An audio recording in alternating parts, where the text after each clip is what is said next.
I'm Madison, 28, and I never imagined family could hurt worse than my shattered tibia.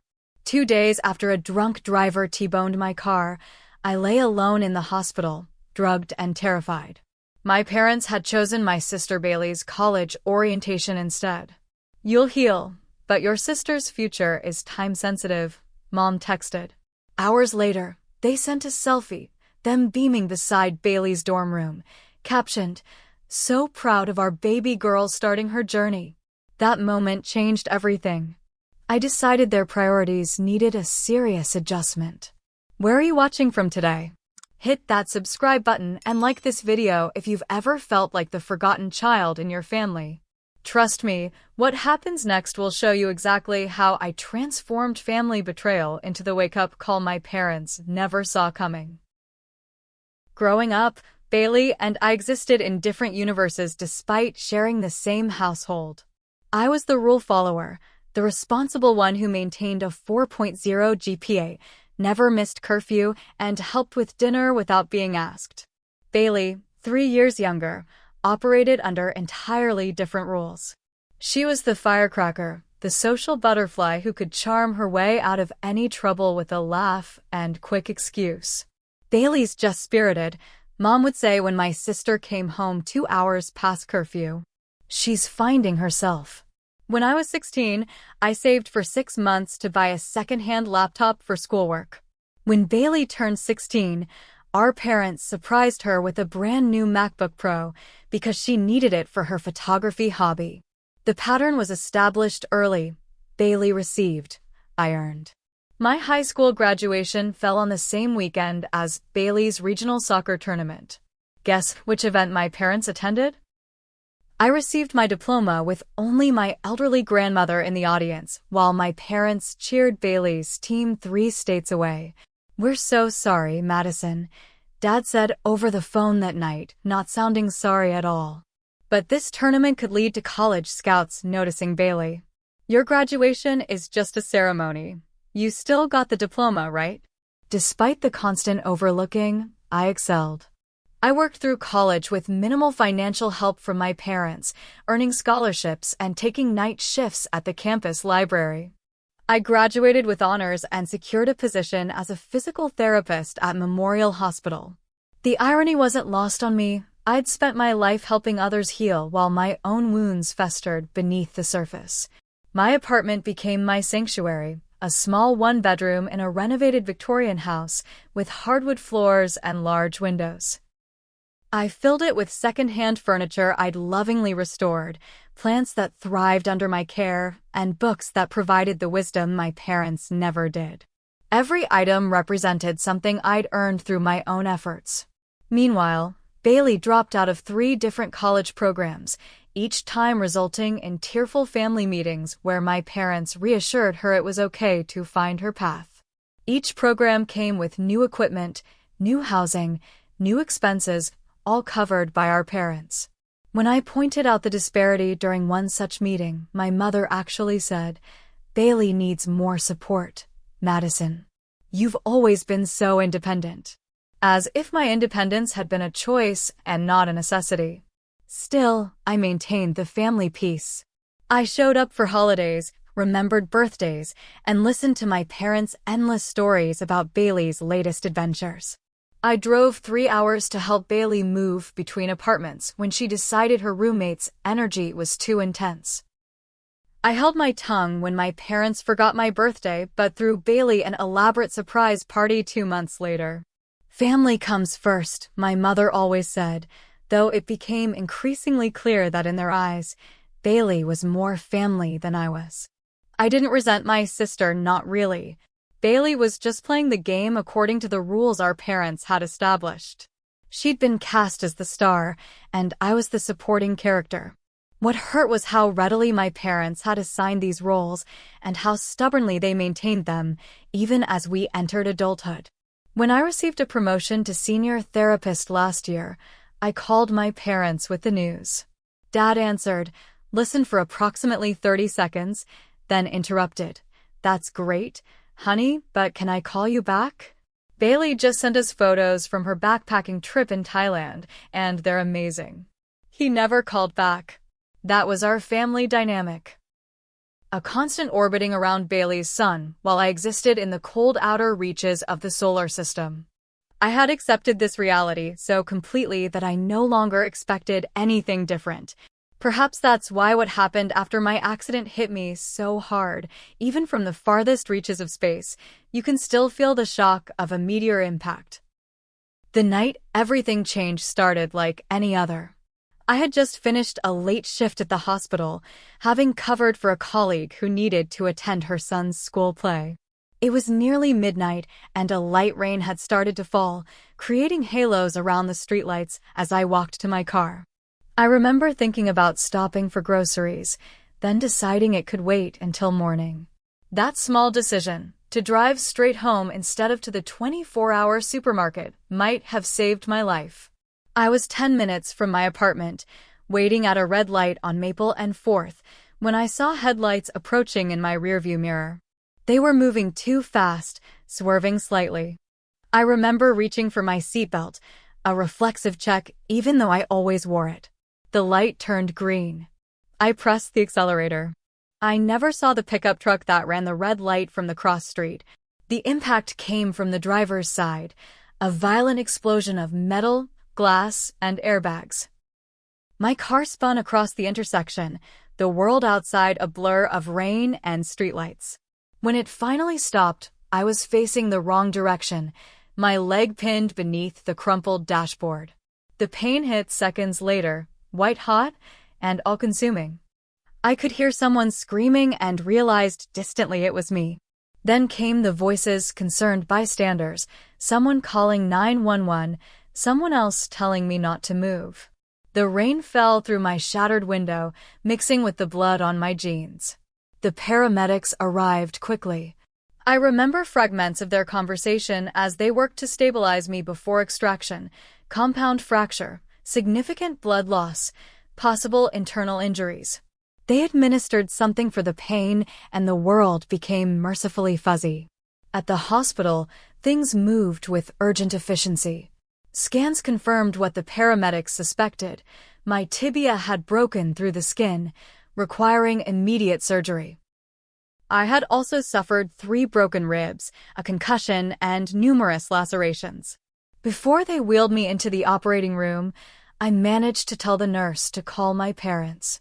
"They'll be here," I remember saying with absolute certainty. "They'll come." The surgery lasted 4 hours as orthopedic surgeons worked to piece my shattered leg back together with titanium rods and screws. When I finally emerged from anesthesia in the recovery room, my first blurry thought was to look for my parents. The room contained only medical staff and machines. Did my parents call? I asked the recovery nurse, my voice raspy from the intubation tube. "Let me check, honey," she said kindly. She returned minutes later with a gentle expression that immediately told me the answer. "They called. They said they're out of town for your sister's college orientation and can't make it back right now. They asked to be kept updated on your condition." The pain medication couldn't touch the hurt that bloomed in my chest. I closed my eyes, fighting tears. Later that afternoon, from my hospital bed, I called my parents directly. Mom answered on the 4th ring, the sound of laughter and conversation in the background. "Madison, how are you feeling?" The hospital said the surgery went well. "I've been better," I said, trying to keep my voice steady. "When are you coming?" A pause.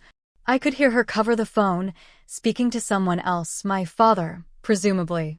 When she returned, her voice had that artificially bright quality she used when delivering bad news. "Honey, we're at Bailey's orientation. It's a 3-day program, and we've already paid for the hotel. You know how important this is. It's her 4th attempt at college, and we need to make sure she gets settled properly this time." "Mom, I was in a car accident. I had major surgery. I'm alone in the hospital." "I know, sweetie, and we're so sorry. But the doctors said you're stable, right? Bailey needs us right now. This is time sensitive. You'll heal, but your sister's future depends on getting a good start here." I couldn't believe what I was hearing. "So you're not coming?" "We'll come as soon as orientation is over, I promise." maybe in 3 or 4 days. Your dad is trying to see if we can move some things around, but Bailey's really nervous about this new school, and we don't want to abandon her right now. Abandon her. The irony was like acid in my throat. I understand, I said, though I didn't. I have to go. The nurse needs to check my vitals.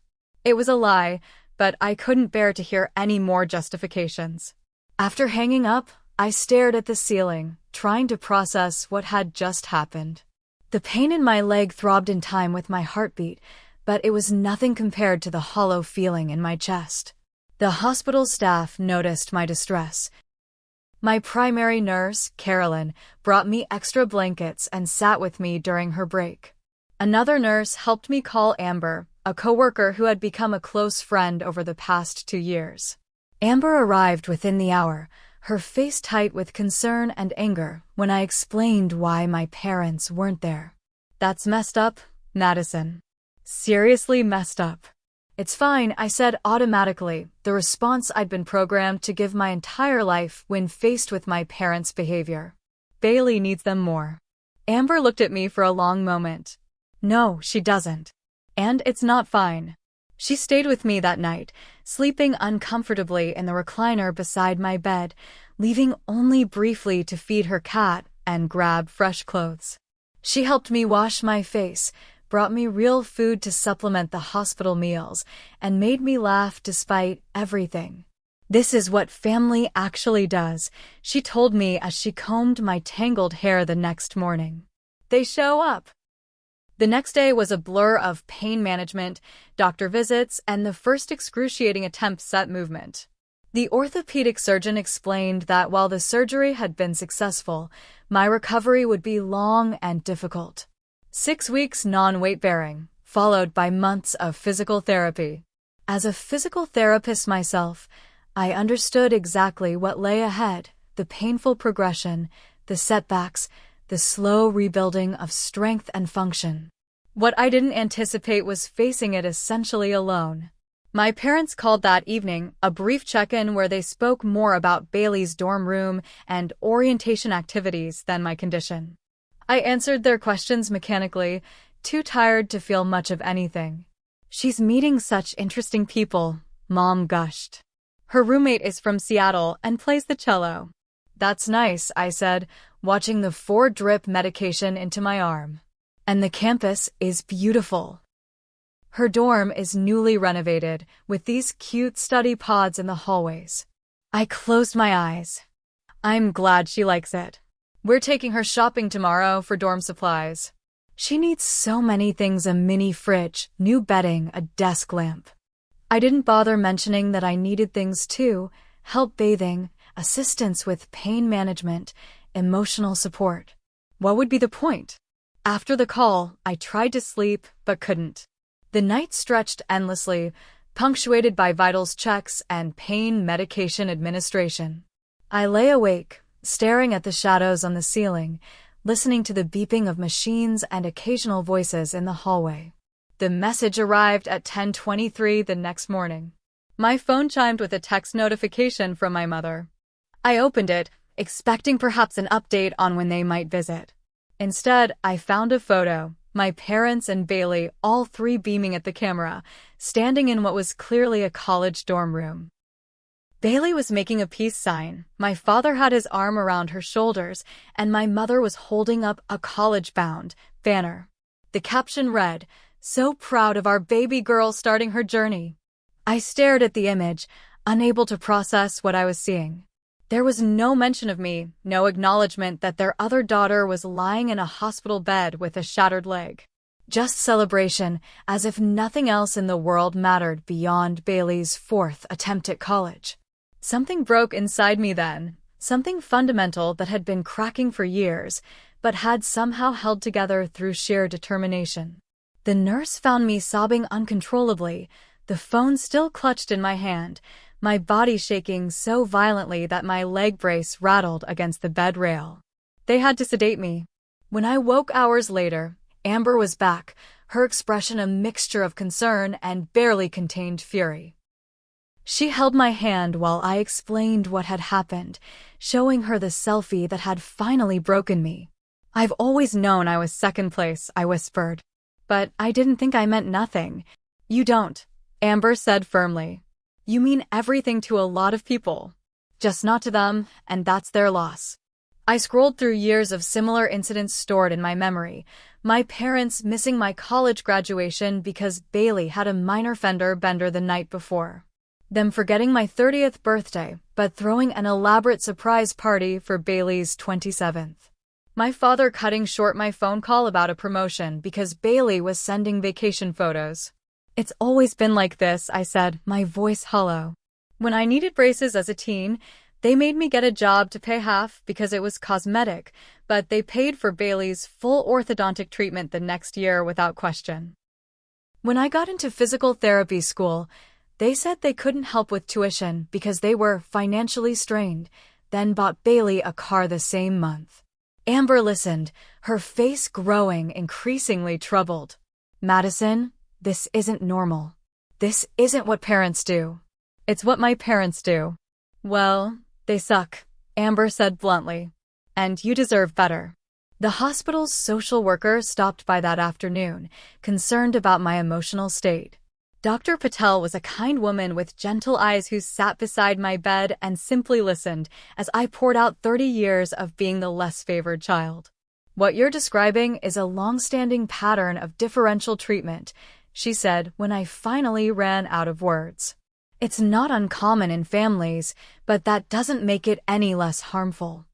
I've tried so hard to be okay with it, I said. To be the bigger person. Perhaps it's time to prioritize your own well-being, she suggested. Setting boundaries isn't selfish. It's necessary. Boundaries, I repeated, tasting the word. It had never occurred to me that I was allowed to have boundaries with my parents. Later that night, after the nurses had dimmed the lights and the hospital had settled into its quieter nighttime rhythm, I made a decision. I was done being the good daughter who accepted scraps of attention.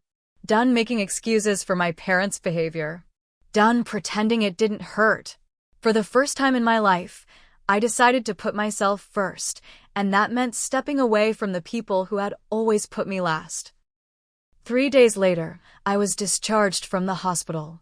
Since my apartment had stairs and no elevator, staying there alone was impossible. Amber immediately offered her ground floor guest room. It's yours for as long as you need it, she insisted, already rearranging furniture to accommodate my wheelchair and eventual walker. My parents called the morning of my discharge, finally heading home after Bailey's extended orientation, and I let the call go to voicemail. I texted a brief response, being discharged today. Staying with a friend.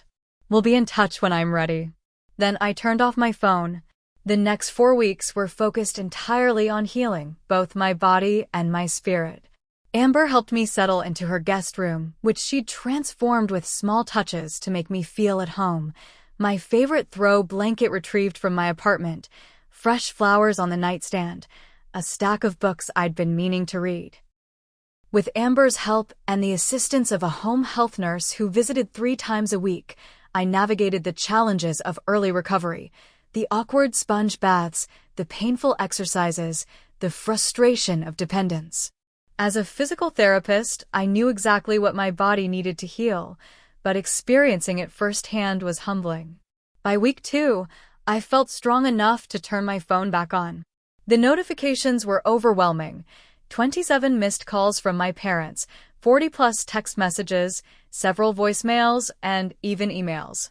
The tone evolved from casual checking in to increasingly frantic concern. Madison, call us when you get this. Why aren't you answering? We're worried. This isn't like you. Please respond. We're getting very concerned. If we don't hear from you soon, we'll have to call the hospital. Madison, this isn't funny anymore. We're your parents. You can't just ignore us. I read through them all but responded to none. Bailey had also texted several times, her messages more tentative. Hey sis, how are you feeling? Mom and Dad said you're not answering them. I hope you're okay. Let me know if you need anything. Madison, I'm really worried about you. Please just let someone know you're all right. To Bailey alone, I sent a brief reply. I'm physically safe and recovering. I need space from Mom and Dad right now. This isn't about you. She responded immediately. I understand. Take the time you need. Love you. It was the first indication that perhaps Bailey wasn't entirely blind to our parents' behavior. As the silence continued, my parents' messages grew increasingly desperate. They contacted the hospital, which couldn't provide information due to privacy laws. They called my workplace, where my supervisor, whom I'd briefed on the situation, politely informed them I was on medical leave and suggested they respect my privacy. In week 3, they showed up at Amber's door. I was resting in the bedroom when I heard the doorbell, followed by my mother's voice. Amber had been expecting this. We discussed the possibility and had a plan. I texted her from the bedroom, "I don't want to see them." Amber handled it perfectly. She stepped outside, closing the door behind her to prevent them from looking in or attempting to enter. "Madison is safe and recovering," I heard her say firmly. "She's not ready to see you right now and has asked for space." "We're her parents," my father protested, his voice rising. "We have a right to see her." "No, you don't," Amber replied calmly. "Madison is an adult who has requested privacy during her recovery. I'm respecting that wish, and I'm asking you to do the same." "This is ridiculous," my mother said. "Madison, honey, we know you can hear us. We came all this way." Amber's voice remained steady.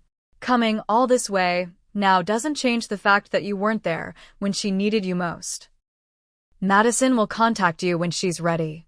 Please don't come back unannounced. It's not helpful to her recovery." They left reluctantly, but not before my mother called through the door. "This isn't like you, Madison. We don't understand why you're doing this." That was the problem.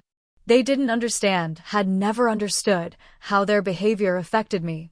While maintaining my silence with my parents, I focused on strengthening my support network. Colleagues from the hospital organized a meal train. My neighbor fed my plants and collected my mail. Friends I hadn't spoken to in months reached out after hearing about the accident, and many showed up with practical help or simply companionship. I discovered that I had built a chosen family over the years, people who showed up not out of obligation but genuine care. The realization was both healing and heartbreaking. Why had I spent so many years chasing the approval of parents who consistently placed me second when I had people who put me first without being asked? By week 4, I was making good physical progress. I had transitioned from the wheelchair to a walker for short distances, and the surgical site was healing well. My emotional healing was progressing too, aided by twice-weekly sessions with a therapist who specialized in family trauma. "What do you want from your relationship with your parents moving forward?" Dr. Chin asked during one session. "I don't know if I want one at all," I admitted. "But if we do have a relationship, it has to be different.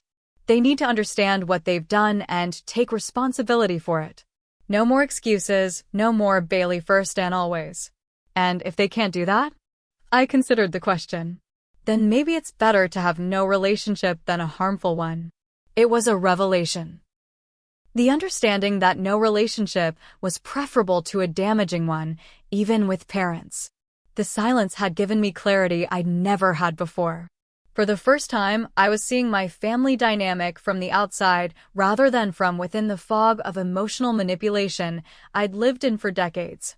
After 5 weeks of silence, I felt ready to face my parents. Not because I'd forgiven them, but because I was strong enough now to set boundaries without crumbling. I texted my mother, "I'm ready to talk. Coffee shop on Main Street, Thursday at 2 p.m. Just the 3 of us." Her response was immediate, "We'll be there. We love you so much." I didn't reply. Love wasn't supposed to hurt like this. The coffee shop was my strategic choice, public enough to discourage dramatic scenes, private enough for honest conversation, and neutral territory that gave me the psychological advantage of choosing the battlefield. I arrived 20 minutes early, securing a corner table with a clear view of the entrance. Amber had dropped me off, parking nearby with a promise to be just a phone call away if needed. My parents arrived 10 minutes early, looking anxious and older than I remembered. My mother's eyes were puffy, her hair less perfectly styled than usual. My father's shoulders were hunched, his expression wary. They spotted me immediately, and my mother rushed toward the table. "Madison, thank God," she said, reaching for me. I held up a hand, stopping her. "Please sit down. I'm not ready for hugs." She recoiled slightly, hurt flashing across her face, but complied. My father followed silently, pulling out a chair across from me. "You look well," he offered cautiously. "How's the leg healing?" As expected, I replied, keeping my voice neutral. 6 weeks of physical therapy ahead, but the bone is mending properly. "We've been so worried," my mother said, her voice trembling. "Not knowing if you were okay, not being able to help you. Like I was worried in the hospital?" I interrupted, surprising myself with my directness. Not knowing if my family was coming, not having help when I needed it most? The table fell silent. A barista called out an order in the background. Someone laughed at a nearby table. "Madison," my father began, "we understand you're upset about the orientation. But this isn't about the orientation," I said evenly. "This is about a lifetime of being treated as less important than Bailey. The orientation was just the final straw." My mother shook her head. "That's not fair. We love both our daughters equally." "Love isn't measured by words, Mom. It's measured by actions. And your actions have consistently shown that Bailey's needs, wants, and even whims come before anything happening in my life, even a life-threatening car accident." I removed my phone from my purse and pulled up the selfie they'd sent from Bailey's dorm. I placed it on the table between us. "I was lying in a hospital bed with a shattered leg and concussion when you sent this. No mention of me. No acknowledgement that your other daughter was in crisis. Just celebration as if nothing else mattered." My father had the decency to look ashamed. "We made a mistake." "No," I corrected him. "A mistake is forgetting to pick up milk at the grocery store. This was a choice, one of many similar choices you've made throughout my life." I began listing examples, my voice steady despite the emotion behind my words. The missed graduation. The disparity in financial support. The forgotten birthdays alongside Bailey's elaborate celebrations. The calls cut short to accommodate Bailey's needs. The pattern was undeniable when laid out chronologically. My mother's eyes filled with tears. "We never meant to make you feel less loved." "Intent doesn't erase impact," I replied, a phrase my therapist had offered that resonated deeply. "Whether you meant to or not, the message I received my entire life was that I mattered less." "That's not true," my father protested, but his voice lacked conviction. "Isn't it? When have you ever prioritized me over Bailey? When have my achievements, my needs, my emergencies ever taken precedence?" He opened his mouth, then closed it again, unable to provide an example. "I don't blame Bailey," I continued. "She didn't create this dynamic. You did. And you reinforced it every time you dropped everything for her while expecting me to understand, to be mature, to handle things on my own. You were always so capable," my mother said defensively. "Bailey needed more guidance." No, Bailey was allowed to need guidance. I was expected not to need anything. The conversation was interrupted by the coffee shop door opening. We all looked up to see Bailey herself walking in, scanning the room until she spotted us. "Bailey?" my mother said, surprised. "What are you doing here?" "I asked Madison where you were meeting," she said, approaching our table. "I thought I should be here for this conversation." I hadn't expected this development, but as Bailey pulled up a chair, I realized her presence might actually help drive my point home. "Madison was just telling us how she feels we favored you," my father explained, a slight defensive edge to his voice. Bailey looked directly at him. "She's right." The simple statement hung in the air like a thunderclap. "What?" my mother asked. "She's right," Bailey repeated. "You've always favored me, and it's not fair to Madison. It's not fair to either of us, actually." My parents stared at her, clearly stunned by this betrayal from their favored child. "I never wanted to be the favorite," Bailey continued. Do you know how much pressure that puts on me? How guilty I've felt watching Madison work twice as hard for half the recognition. How uncomfortable it makes me when you drop everything to solve my problems, but expect her to handle things alone.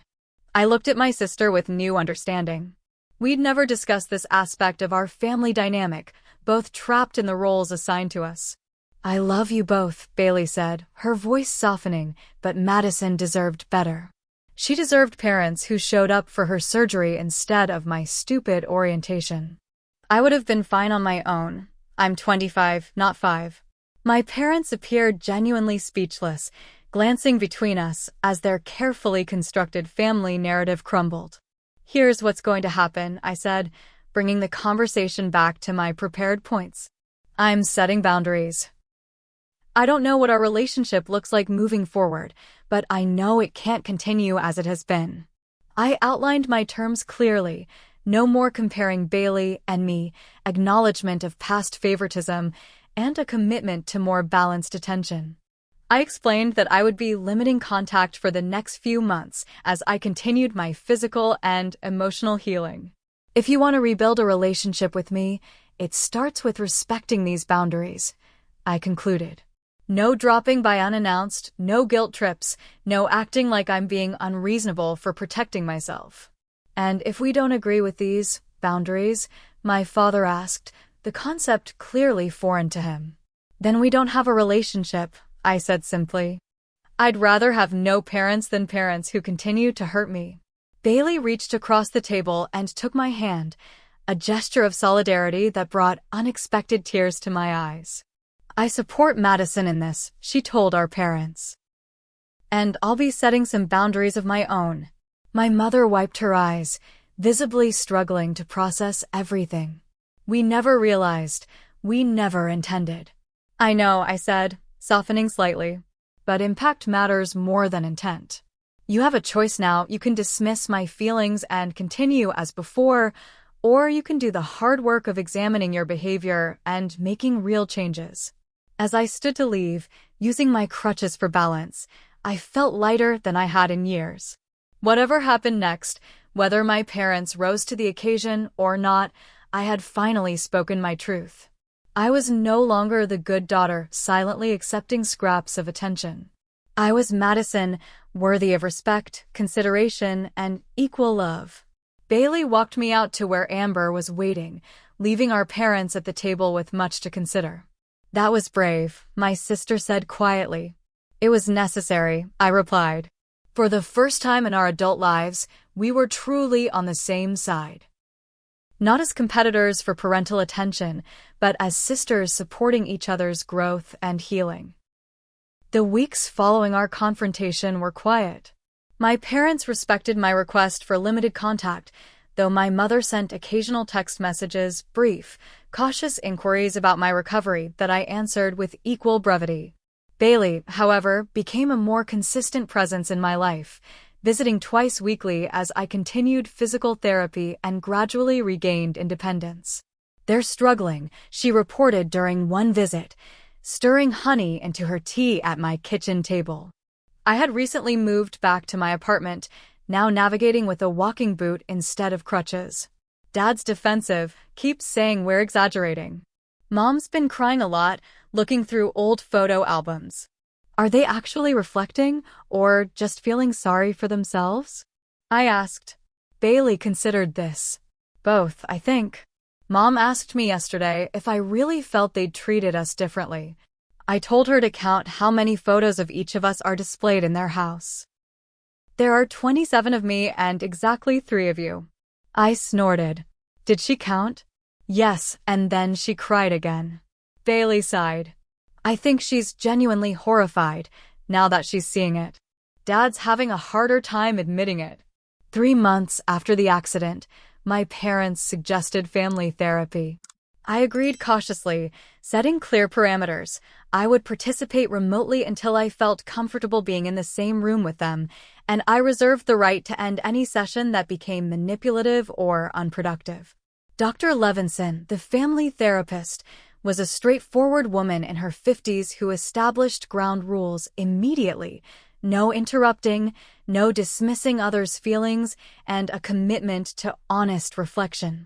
Our first session was predictably difficult. "I feel like Madison is punishing us for one mistake," my father began. "One mistake?" I echoed incredulously. "Did you not hear anything I said at the coffee shop?" Dr. Levinson intervened. "Robert, when you characterize your absence during Madison's medical emergency as one mistake, you're minimizing both the event itself and the pattern Madison has described. Can you try to understand why that's problematic?" My father shifted uncomfortably. "We've always supported both our daughters." "Differently?" Bailey interjected. "You've supported us very differently." The conversation continued in this vein, with my parents alternating between defensiveness and tentative acknowledgement. My mother admitted more readily than my father that there might have been inconsistencies in their parenting. "We never meant to play favorites," she insisted tearfully. "Madison was always so self-sufficient, and Bailey needed more guidance." "I wasn't self-sufficient by choice," I pointed out. "I became self-sufficient because I learned early that I couldn't count on you the way Bailey could." By our third session, small breakthroughs began occurring. My father, prompted by Dr. Levinson to research family dynamics, reluctantly acknowledged that they had indeed demonstrated differential treatment. "I still don't think it was as extreme as Madison describes," he qualified, "but I can see how it might have felt that way to her." "That's not quite taking responsibility," Dr. Levinson noted, "but it's a start." In our individual sessions, Dr. Levinson helped me navigate my own complex emotions, the anger that sometimes threatened to consume me, the grief for the parental relationship I'd never had, and the tentative hope that real change might be possible. "Healing doesn't mean forgetting," she reminded me. "It means finding a way forward that honors your needs and boundaries." Meanwhile, my physical recovery progressed. By month 4, I was walking with only a slight limp, though long distances still required a cane. I returned to work part-time, finding unexpected support among colleagues who had rallied around me during my absence. 6 months after the accident, my parents took a step that surprised me. They sent a handwritten letter, not a text, not an email, but an actual letter that had clearly taken time and thought to compose. "Dear Madison," it began. "We've been doing a lot of reflecting, both in therapy and on our own. We want to acknowledge, without qualification or excuse, that we have treated you and Bailey differently throughout your lives. We failed to celebrate your achievements with the same enthusiasm we showed for Bailey's. We did not provide equal support, equal attention, or equal recognition of your needs. Most unforgivably, we weren't there when you needed us after your accident. We understand now that we created a family dynamic where Bailey was the center and you were relegated to the periphery. We failed to see how our actions communicated that you were somehow less important, less worthy of our time and attention. There is no justification for this, and we are profoundly sorry for the hurt we've caused. We don't expect forgiveness, and we understand that rebuilding trust, if you choose to allow it, will take time and consistent effort on our part. We are committed to that effort, to examining our behaviors and biases, and to creating a more balanced family relationship where both our daughters feel equally valued. With love and deep regret, Mom and Dad." I read the letter several times, searching for the qualifiers and excuses I'd come to expect. Finding none, I shared it with Bailey and Dr. Levinson, both of whom agreed it represented a significant step forward. "They're really trying," Bailey said. "They've been reading books about family dynamics and favoritism. Dad even joined an online support group for parents estranged from adult children." I remained cautiously optimistic. Words were important, but actions would tell the true story. Over the following months, my parents began demonstrating concrete changes. They respected my boundaries without complaint. They acknowledged important events in my life, sending thoughtful gifts for my birthday and calling to celebrate when I was cleared to return to work full-time. Most significantly, they began treating Bailey and me with more noticeable parity. They actually turned down Bailey's invitation to help her move apartments because they'd already committed to having dinner with me that weekend. I told Amber, still somewhat surprised by this development. They suggested she reschedule for the following weekend. Holy shit, Amber replied eloquently. Flying pigs must be migrating south for the winter. I laughed, but the shift was meaningful. For the first time, my parents had prioritized a commitment to me over Bailey's immediate needs. It was a small thing, perhaps, but symbolically significant. 9 months after the accident, I agreed to attend a family dinner at my parents' house, the first time I'd been there since before the crash. Walking in, I immediately noticed changes. New photos had been added to the walls, creating a more balanced visual history of our family. My academic achievements, previously stored in albums, now held prominent places alongside Bailey's sports trophies. We've been reviewing old videos and photos, my mother explained, noting my observation. It was eye-opening to see the disparity in documentation. The dinner was awkward at times, but not unpleasant. My parents made visible efforts to engage equally with Bailey and me, asking thoughtful questions about my work and listening attentively to my responses. After dinner, my father asked if I would take a walk with him, just the two of us. We strolled slowly through their neighborhood, my occasional limp a permanent reminder of the accident that had catalyzed our family's reckoning. I want you to know, he said after several minutes of silence, that I'm deeply ashamed of not being there after your accident. There's no excuse, and I'll regret it for the rest of my life. It was the most direct, unqualified apology he'd ever offered me. Why Bailey? I asked, the question that had haunted me for years. Why was she always the priority? He considered this, clearly struggling to articulate something he was only beginning to understand himself. Bailey reminded me of my younger sister, he finally said. The one who died when I was 12 and she was 9. Same personality, spirited, struggling, needing constant guidance. I think I was trying to save her through Bailey. It wasn't a justification, but it was an insight that helped me begin to comprehend the complex psychological underpinnings of our family dynamic. And me? I asked. Where did I fit in this scenario? You were so capable, so reliable, he said. Like I tried to be after my sister died. I think I took that for granted, expected it, reinforced it. I never realized what I was doing to you in the process. We walked in silence for a while, digesting this revelation. I'm trying to be better, he said finally. I know it might be too little, too late, but I want you to know I'm trying. I see that, I acknowledged. And I did. As we turned back toward the house, I realized that while I wasn't ready to fully forgive, I was ready to continue the journey toward healing, not just my leg, but my relationship with the parents who had hurt me, and who were, at last, beginning to understand the depth of that hurt. 1 year after the accident that changed everything, I stood in the living room of my new house, a modest but charming 2-bedroom craftsman with a small garden and a front porch perfect for morning coffee. I'd purchased it entirely on my own, using savings I'd accumulated over years of careful financial planning and the promotion I'd received 6 months prior to department head at the hospital's physical therapy unit. My leg had healed as well as could be expected.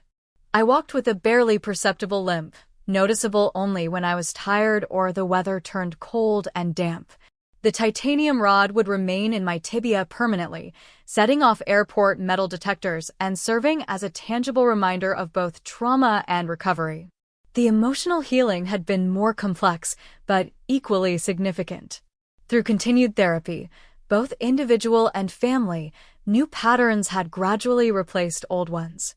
My parents, to their credit, had maintained their commitment to change.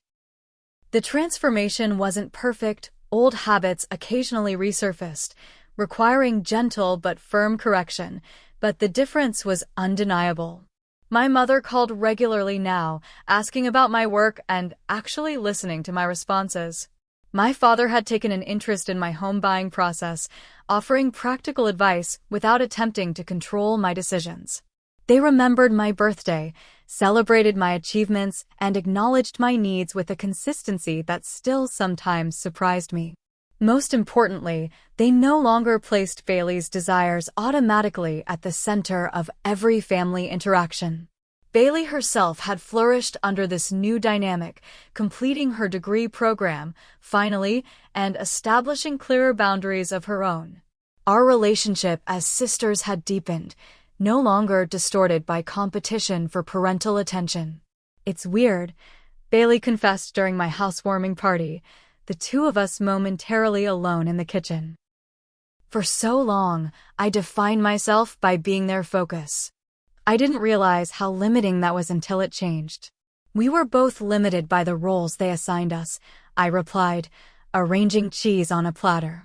"You as the needy one, me as the invisible one." "Not invisible anymore," she said, bumping my shoulder affectionately. Indeed, my journey toward visibility had extended beyond family. The experience had transformed how I approached all relationships, professional and personal. I spoke up more at work, advocated for my patients with greater conviction, and stopped minimizing my own achievements. This newfound confidence had led to unexpected developments in my personal life as well. Dr. Nathan Reynolds, the orthopedic surgeon who had pieced my leg back together, had asked me to coffee 6 months after my final follow-up appointment. What began as professional admiration had evolved into friendship and, eventually, romance. Nathan understood trauma and recovery from both a medical and personal perspective, having lost his father to cancer as a teenager. He respected my boundaries, supported my ongoing family healing work, and never made me feel as though my emotional needs were burdensome. "Your parents are watching you again," he murmured in my ear as we rejoined the housewarming party. I followed his gaze to see my mother and father standing near the fireplace, observing me with expressions I'd rarely seen directed my way throughout my childhood, unmistakable pride. Later, after the guests had departed and Nathan had stayed behind to help clean up, my parents lingered as well, clearly wanting to speak with me privately.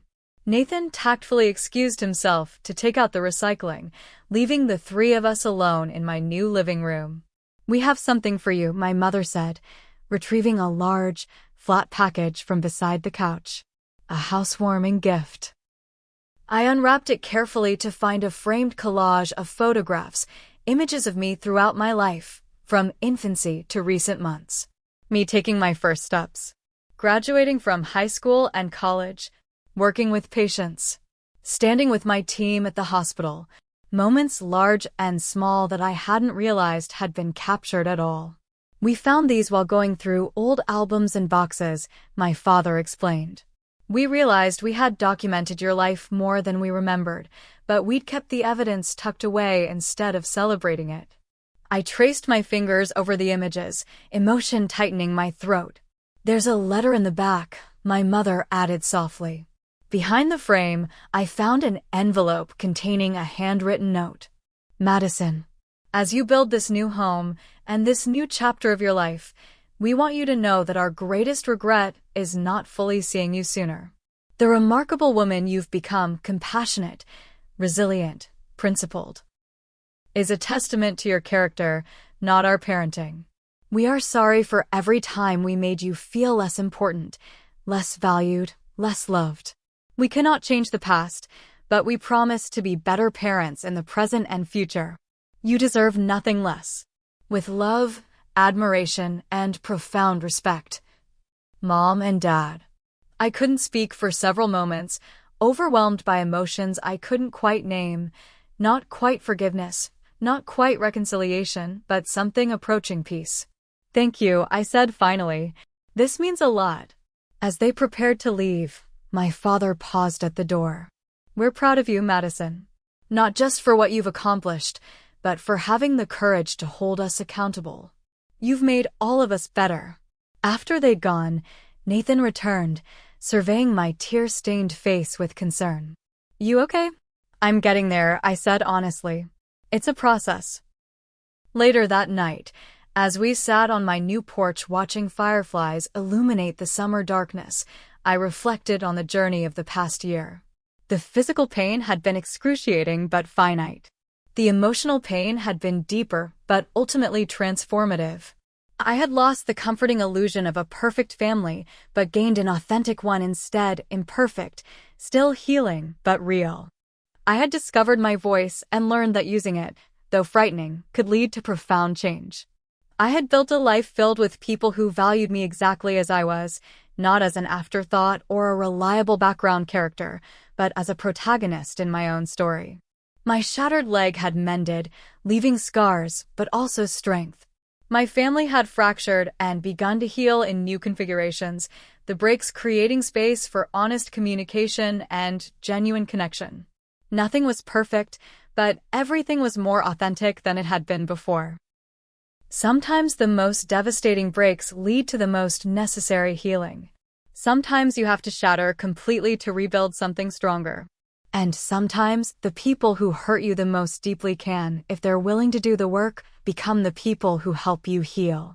I still had difficult days when old resentments surfaced. I still maintained boundaries that would have been unthinkable before the accident. But I was no longer defined by what I lacked: parental attention, equal standing, acknowledgement of my worth. Instead, I was defined by what I had built: a career helping others heal, relationships based on mutual respect, and the courage to demand better from the people who claimed to love me. That broken leg hadn't just changed my family dynamics, it had set me free. Have you ever had to establish difficult boundaries with family members? How did it change your relationship? I'd love to hear your stories in the comments below. And if you found value in my journey, please consider hitting that like button, subscribing to hear more stories, and sharing this with someone who might be struggling with similar family dynamics. Remember, sometimes the bravest thing you can do is stand up for yourself, especially when it's your own family you're standing up to. Thank you for being here, and I wish you strength on your own healing journey, whatever form it may take.